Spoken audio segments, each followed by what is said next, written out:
കർത്താവിൻ്റെ അതിപരിശുദ്ധമായ നാമത്തിന് നന്ദി നിറഞ്ഞ ഹൃദയത്തോടുകൂടി സ്തോത്രം ചെയ്യുന്നു. വളരെ അനുഗ്രഹീതമായ ഈ സമയത്തിൽ ഒരു പ്രാവശ്യം കൂടെ യൂട്യൂബിൽ നിങ്ങളോട് സംസാരിക്കാൻ കഴിഞ്ഞതിൽ ഞാൻ ദൈവത്തെ സ്തുതിക്കുന്നു. എൻ്റെ മെസ്സേജുകൾ കഴിഞ്ഞ നാളുകൾ ശ്രദ്ധിക്കുകയും എന്നെ സപ്പോർട്ട് ചെയ്യുകയും ചെയ്ത എല്ലാ ആളുകൾക്കും യേശുക്രിസ്തുവിൻ്റെ നാമത്തിൽ വന്ദനം പറയുന്നു. ചില ദിവസങ്ങളായി എനിക്ക് യൂട്യൂബിൽ കടന്നു വരാൻ കഴിയാതെ പോയി. അതൊരു കുറവായി ഞാൻ കരുതുന്നു. എന്നാൽ ഇന്ന് പകൽക്കാലം വീണ്ടും ഒരു വിഷയവുമായി നിങ്ങളെ സമീപിക്കുവാൻ കഴിയുന്നതിൽ ഞാൻ ദൈവത്തിന് നന്ദി പറയുന്നു. വലിയൊരു വിഷയമല്ലെങ്കിലും ചെറുതായി നമുക്ക് ചിന്തിക്കുവാൻ വേണ്ടി ഒരു ചെറിയ വിഷയം ഇവിടെ പറയുവാൻ ഞാൻ കർത്താവിൽ ശരണപ്പെടുന്നു. ഈ അടുത്ത നാളുകളിൽ ഇന്ത്യൻ രാഷ്ട്രീയത്തെ വളരെയേറെ കീഴ്മേൽ മറിച്ച ഒരു സംഭവമാകുന്നു വിജയിയുടെ കരൂർ സന്ദർശനവും അതുമായി ബന്ധപ്പെട്ട അപകടങ്ങളും. 41 ആളോളം ആ സംഭവത്തിൽ മരിക്കുവാനിടയായിത്തീർന്നു. അവരുടെ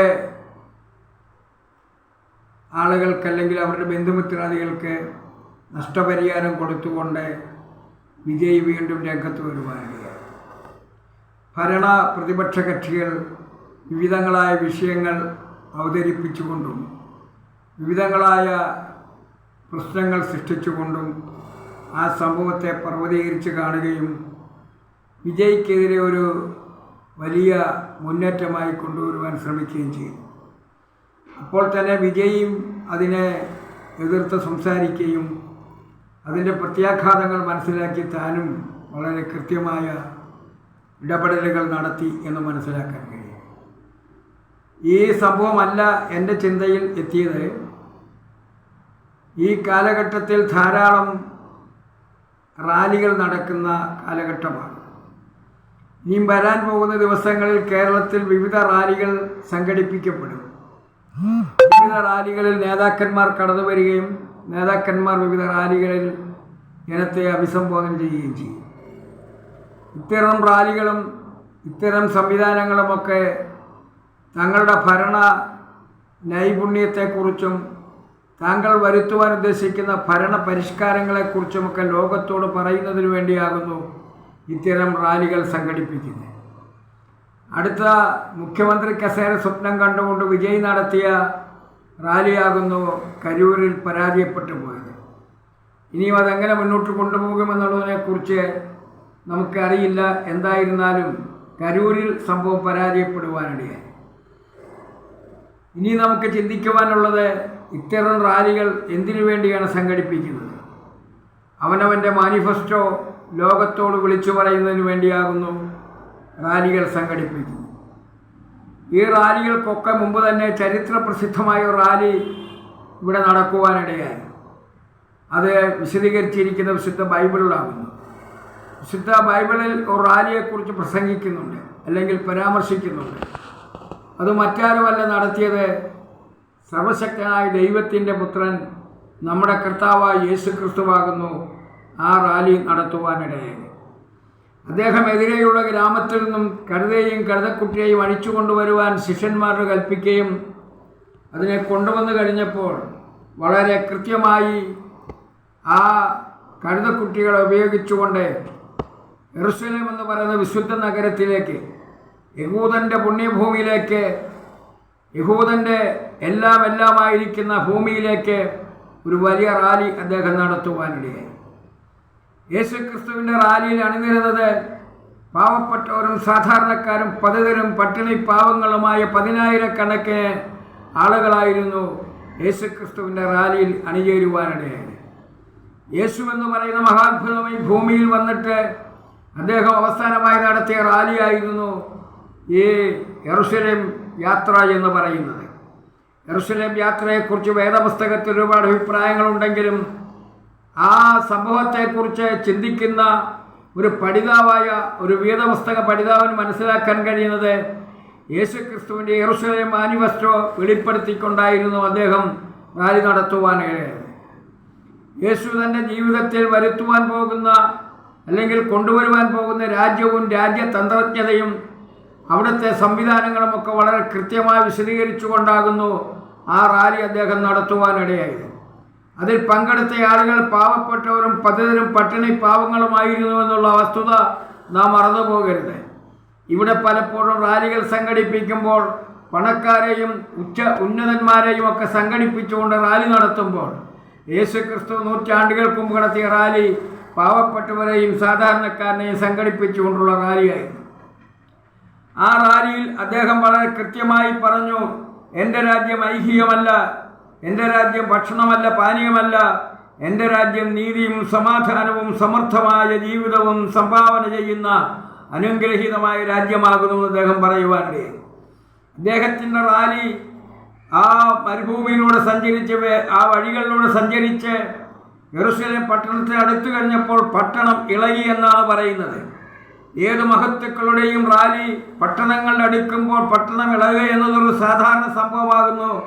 കരൂരിലും അതാണ് സംഭവിച്ചത് എന്ന് നമുക്ക് മനസ്സിലാക്കാം. പക്ഷേ യേശുക്രിസ്തുവിൻ്റെ റാലിയിൽ പങ്കെടുത്ത ആളുകൾ കടന്നു ചെന്നപ്പോൾ യെരൂശലേം പട്ടണം ഇളകിയെങ്കിലും ഒരു ദുരനുഭവം അവിടെ ഉണ്ടായില്ല, ഒരു വിധത്തുള്ള വീഴ്ചയും അവിടെ സംഭവിച്ചിട്ടില്ല എന്ന് കാണുവാൻ കഴിയും. പക്ഷേ കരൂര് സംഭവിച്ചത് മറിച്ചായിരുന്നു. കരൂര് സംഭവിച്ചത് മറിച്ചായിരുന്നു എന്ന് ഞാൻ പറയാൻ കാരണം, കരൂര് റാലി നടത്തിയത് ഒരു മനുഷ്യനായിരുന്നു, ഒരു വ്യക്തിയായിരുന്നു. അദ്ദേഹത്തിന് അത്ര മാത്രമേ ചെയ്യുവാൻ കഴിയുകയുള്ളൂ. പക്ഷേ യേശുക്രിസ്തു എന്ന് പറയുന്നയാൾ സ്വർഗത്തിൻ്റെ മണിമകുടമായിരുന്നവൻ, ദൂതന്മാരുടെ ആരാധന വസ്തുവായിരുന്നവൻ, അത്ഭുത മന്ത്രിയും വീരനാം ദൈവവും സമാധാനത്തിൻ്റെ പ്രഭുവുമായ നമ്മുടെ കർത്താവായ യേശുക്രിസ്തു നടത്തുന്ന റാലിയിൽ അനിഷ്ട സംഭവങ്ങൾ ഒരിക്കലും വരികയില്ല. യേശു സഞ്ചരിച്ച പാതകളിൽ ആയിരക്കണക്കിന് ആളുകൾ സൗഖ്യം പ്രാപിച്ചു, നൂറുകണക്കിന് ആളുകൾ വിടുതൽ പ്രാപിച്ചു, കെട്ടിയിട്ട കഴുതക്കുട്ടി അഴിച്ചുകൊണ്ടുവന്നു എന്ന് വേണ്ട സമൂഹത്തിലെ ഉച്ചനീചത്വങ്ങൾക്കെതിരെയുള്ള സന്ധിയില്ലാത്ത സമരം പ്രഖ്യാപിച്ചുകൊണ്ടാകുന്നു യേശുക്രിസ്തു റാലി നടത്തിയത്. അത്തരമൊരു റാലി ഇതുവരെ ലോകം കണ്ടിട്ടില്ല, അത്തരമൊരു റാലി ഇതുവരെ ലോകം ദർശിച്ചിട്ടില്ല, അത്തരമൊരു റാലിയിൽ ഇതുവരെ ലോകം പങ്കെടുത്തിട്ടില്ല എന്നുള്ളത് ഒരു യാഥാർത്ഥ്യമായി അവശേഷിക്കുകയാകുന്നു. എന്തായിരുന്നാലും ഒരു വസ്തുത നമ്മൾ ഓർത്തിരിക്കണം. യേശു എന്ന് പറയുന്ന നമ്മുടെ രക്ഷകൻ നടത്തിയ റാലിയിൽ ആയിരക്കണക്കിന് ആളുകൾ വിടുതൽ പ്രാപിച്ചു, നൂറുകണക്കിന് ആളുകൾ രക്ഷ പ്രാപിച്ചു, ആയിരക്കണക്കിന് ആളുകളെ അവൻ സന്തുഷ്ടരാക്കി പറഞ്ഞു വിടുവാനിടയായിത്തീർന്നു. യേശുവിൻ്റെ റാലിയും യേശുവിൻ്റെ മഹാസമ്മേളനമൊക്കെ അങ്ങനെയായിരുന്നു. യേശു 5000 പേരെ പോഷിപ്പിച്ചു, 7000 പേരെ പോഷിപ്പിച്ചു എന്ന് പറയുമ്പോൾ അദ്ദേഹം നടത്തിയ സംവിധാനങ്ങളുടെ ഉന്നത നിലവാരമാണ് നമ്മൾ മനസ്സിലാക്കേണ്ടത്. ആയിരക്കണക്കിന് ആളുകൾക്ക് വിശന്നു പൊരിയുന്ന 10000കണക്കിന് ആളുകൾക്ക് ആഹാരം കൊടുക്കുകയും ആയിരക്കണക്കിന് ആളുകളെ മോചനത്തിലേക്ക് നടത്തുകയും പാപത്തിൻ്റെ പിടിയിൽ അകപ്പെട്ട 10000ങ്ങളെ രക്ഷയുടെ സുന്ദരമായ മാർഗത്തിലേക്ക് ആനയിക്കുകയും ചെയ്ത അനുഗ്രഹീതമായ റാലിയായിരുന്നു യേശുക്രിസ്തു നടത്തിയതെന്ന് നമുക്ക് മനസ്സിലാക്കാൻ കഴിയും. ആ യേശുവിനെ പോലെ റാലി നടത്തുവാൻ കഴിയുന്ന ഒരാളും ഇന്നുവരെ ലോകം കണ്ടിട്ടില്ല. ലോകത്തിലെ മഹാന്മാരൊക്കെ റാലി നടത്തിയിട്ടുണ്ടെങ്കിലും അതുപോലെ ഒരു റാലി ഇന്നുവരെ ലോകം കണ്ടിട്ടില്ല എന്ന് മനസ്സിലാക്കാൻ കഴിയും. യേശുവിൻ്റെ റാലിയിൽ പങ്കെടുത്ത ആളുകൾ വിടുതൽ പ്രാപിച്ചു, രക്ഷ പ്രാപിച്ചു. അവർ യെരൂശലേമിലേക്ക്, ഇസ്രയേലിൻ്റെ കേന്ദ്രസ്ഥാനമാകുന്ന, ഇസ്രയേലിൻ്റെ വിശുദ്ധ നഗരമാകുന്ന ആ അനുഗ്രഹിക്കപ്പെട്ട രാജ്യത്തേക്ക് അവർ എത്തിച്ചേരുവാൻ ഇടയായിത്തീർന്നു മനസ്സിലാക്കാൻ കഴിയും. ഇന്നും അദർശമായ റാലി ഈ ലോകത്ത് നടക്കുന്നുണ്ട്. അദൃശ്യമായി 10000കണക്കിന് ലക്ഷക്കണക്കിന് ആളുകൾ യേശുവിൻ്റെ പിന്നാലെ ഇന്നും സഞ്ചരിച്ചു കൊണ്ടിരിക്കുക. അതൊരു അദർശ റാലിയാകുന്നു എന്നുള്ളത് കൊണ്ട് മറ്റുള്ളവർക്ക് കാണുവാൻ കഴിയുകയില്ല. മറിച്ച് യേശുക്രിസ്തുവിൻ്റെ റാലിയിൽ പങ്കെടുക്കുന്ന ആളുകൾക്ക് സമാധാനമുണ്ട്, സന്തോഷമുണ്ട്, പ്രത്യാശയുണ്ട്, ജീവിത സൗഭാഗ്യങ്ങളുണ്ട്, രോഗശാന്തിയുണ്ട്, വിടുതലുണ്ട്. അനുഗ്രഹിക്കപ്പെട്ടതായി അവർക്ക് മുൻപോട്ട് പോകാൻ കഴിയും. അത്ര സുന്ദരമായ റാലി നടത്തി സ്വർഗോന്നതങ്ങളിൽ വിശ്രമിക്കുന്ന നമ്മുടെ കർത്താവായ യേശുക്രിസ്തു അനുഗ്രഹിക്കപ്പെട്ട പ്രവാചകനാകുന്നു.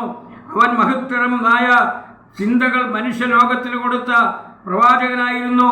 അനുഗ്രഹീതമായ ചിന്തകൾ കൊണ്ട് ലോകത്തെ വീർപ്പ് മുട്ടിച്ച മഹാനായ മനുഷ്യനായിരുന്നു. ആ മഹാദൈവത്തിൻ്റെ റാലിയിൽ അണിചേരുവാൻ കഴിഞ്ഞ ആളുകളെ സംബന്ധിച്ചിടത്തോളം അവർ അനുഗ്രഹിക്കപ്പെട്ടവരാണ്, സന്തുഷ്ടരാകുന്നു. ഇന്നും ലോകത്തിൽ അദൃശ്യമായി നടക്കുന്ന ആ റാലിയിൽ പങ്കെടുക്കുവാൻ എൻ്റെ കേൾവിക്കാരെ ഞാൻ വിളിക്കുക. എന്താണ് നിങ്ങൾ അതിനു വേണ്ടി ചെയ്യേണ്ടത്?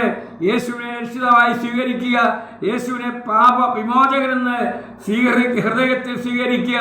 അവിടെ നമുക്ക് രക്ഷ പ്രാപിക്കുവാനിടയാകും. ഈ യേശുവിൻ്റെ റാലിയിൽ അണിചേരുവാൻ എൻ്റെ വാക്കുകൾ കേട്ട എല്ലാവരെയും പാപശാന്തിയും രോഗശാന്തിയും പ്രാപിച്ച് ക്രിസ്തുവിൻ്റെ റാലിയിൽ അണിചേരാം.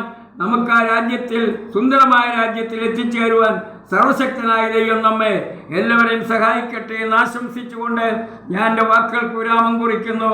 ഈ വചനങ്ങളാൽ ദൈവമായ കർത്താവ് നമ്മെ എല്ലാവരെയും സഹായിക്കുമാറാകട്ടെ. ആമേൻ.